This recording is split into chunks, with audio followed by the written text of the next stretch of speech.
পৃথিবীর সবচেয়ে দুর্বল স্থান হলো মন, আর সবচেয়ে দুর্বল অস্ত্র হলো ভালোবাসা। তবে সেইটা যদি পরিণত বয়সে হয় তাহলে জীবনে অনেক ভালো মন্দ খারাপ সব কিছুই থাকে। তো সবটাই সব পরিস্থিতিতে বুঝে ওঠার বুদ্ধি বিবেচনা সব কিছুই থাকে, কিন্তু এর উল্টোটা হলে সব কিছুই কিন্তু উল্টো হয়। আর এখন সেইটা এই সমাজে কিন্তু বেশি ঘটে। আর পারিবারিক ভালোবাসা যা ভগবানের অন্যতম সৃষ্টি। যদি আমরা হাজারো খারাপ কিছু করি তবে আমাদের বাবা মা কখনো আমাদেরকে ফেলে দেয় না বা ভুল পথে জেনে বুঝে কখনো পরিচালিত করে না। যদি ভুল করি অবশ্যই সেটা আঙুল দিয়ে দেখিয়ে দেয়, আর ভালো পথে আমাদের কিন্তু পথপ্রদর্শকের মতন রাস্তা দেখায়। আর সেটা হচ্ছে পরিবারের বন্ধন। পৃথিবীতে প্রতিটি জিনিসের ভালো আর মন্দ দুটো দিক থাকে। তেমন অন্ধবিশ্বাস তা যতই আবেগের সাথে প্রকাশ করা হোক না কেন তা যথেষ্ট হবে না। কেন কি দুর্ভাগ্যবশত আমরা এইরকম কিছু মানুষের প্রতি আসক্ত হয়ে যাই, বা যার একমাত্র ছল হচ্ছে ওই যে তোমার বিশ্বাস অর্জন করা। আর একবার বিশ্বাস অর্জন করে নিলে ওই যে বলে না, ছুঁয়ে তোমার মনের মধ্যে ঢুকে যাবে আর তোমার সবটাই তখন জেনে যাবে, আর তোমার দুর্বল কোন জায়গাটা সেইটাও বুঝে যাবে। তো সেই রকম মানুষের অভাব তো নেই পৃথিবীতে। আর এইরকম মানুষের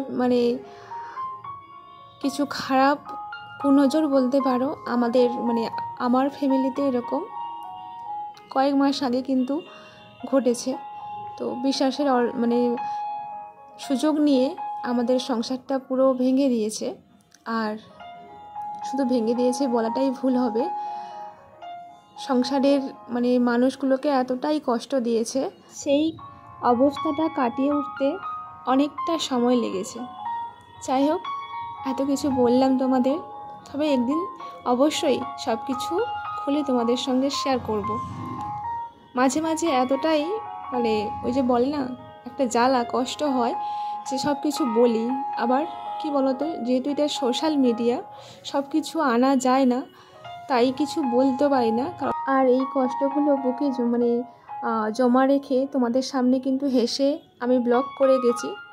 তো হাসিটা আনার চেষ্টা করলেও ওই সময়টা কিন্তু তোমরা ব্লগগুলো দেখলে বুঝতে পারবে। আর ততটা হয়তো আমরা কিন্তু সত্যি মন থেকে অনেক ভেঙে পড়েছিলাম, কারণ এভাবে যে আমাদের সঙ্গে ঘটবে কখনো আমরা এইটা আশা করিনি, কারণ আমরা কখনো কারোর খারাপ করিনি। তো এইরকম কেন যে আমাদের পরিবারকে এই পরিস্থিতির মধ্যে পড়তে হলো সত্যি আমরা জানি না। যাই হোক,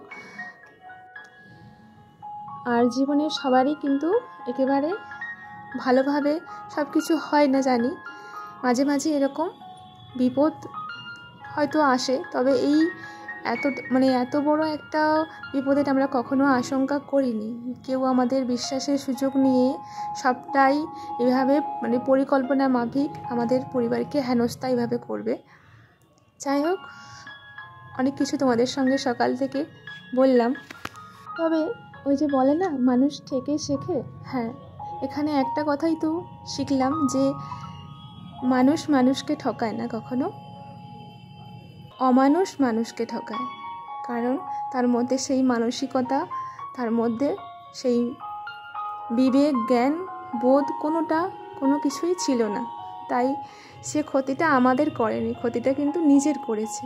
তাকে তো একদিন অবশ্যই এগুলো ভাবতে হবেই, আর তিলে তিলে সেই যন্ত্রণাটা কিন্তু সেই শেষে পাবে। যদিও আমরা সেই তার কথাগুলো ভেবে হয়তো কষ্ট পাচ্ছি, তবে একটা সময় আমরা কিন্তু ঠিক এইগুলো কাটিয়ে উঠব। চলো, তোমাদের সঙ্গে অনেক কিছু বললাম। আর এখন জানো তো, সকাল থেকে ওই যে অনেক মানে শীতের একেবারে ভোরে উঠে পড়েছিলাম, আর সকাল থেকে অনেক কাজ বাজ করেছি। আর হ্যাঁ, আমার মা, ভাইয়ের মেয়ে ওরা এসছে জানো, তো রান্না বান্নাও এদিকে কিন্তু আমার হয়ে গেছে। বেশি কিছু আজকে রান্না করিনি গো, ওই শাকের তরকারি রান্না করেছি আর মাছের ঝোল, এটাই। আর রাতে ভেবেছি চিকেন করবো এই জন্য। আর হ্যাঁ, ওদের জন্য একটা ডিম ছিল, ওটাই ভেজে দিয়েছিলাম। আর এখন দুপুরবেলা খেটে দিয়ে সবাই আমরা একটু বিশ্রাম নিয়েছি। এখন যাচ্ছি স্টেশনে ঘুরতে। আর ইনি হচ্ছে গাড়িতে কিছু একটা লেখা দেখেছে, ওই কি একটা লেখা আছে, আমি কিছু একটা আমি পড়লাম, ঠিক মনে নেই এখন। যাই হোক, ওটা দেখেই আমরা হাসছিলাম। আর এটা দেখো, স্টেশনের দিকটা না এদিকে কাশফুল ফুটেছে এখন।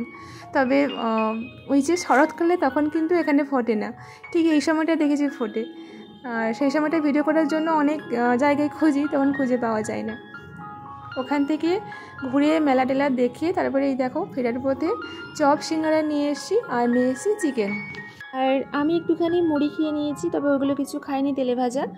আর এদিকে রান্নাবান্না বসিয়েছি। মাকে বললাম একটু মশলাটা করে দিতে, মা তাই মশলা করছে। আর যেহেতু মেয়ের বাড়িতে এসে মায়েরা কিন্তু মেয়েদের এরকম হেল্প করে থাকে ছোটোখাটো, কারণ মায়েরা এগুলোতেই অনেক খুশি হয় যে আমার মেয়ের কাজগুলো থেকে একটু আমি, যাই হোক আমি তো একটু করে দিয়েছি, মেয়ে কেউটাই অনেক আনন্দ পায়।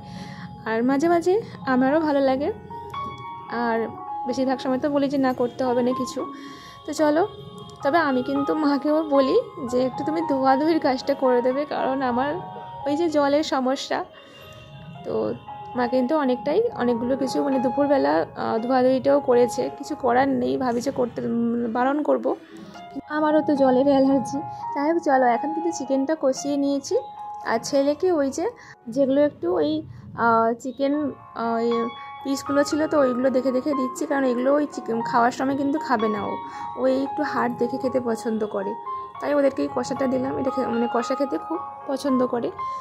আর চলো, এতক্ষণ ধরে ধৈর্য সহকারে আমার ব্লগটি দেখার জন্য আমার সকল মিষ্টি বন্ধুদেরকে অনেক অনেক ভালোবাসা।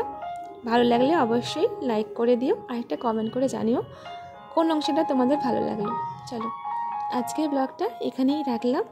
সকলে খুব ভালো থেকো, সুস্থ থেকো। আবার কিন্তু চলে আসবো আরও একটি নতুন ব্লগের সাথে। টাটা।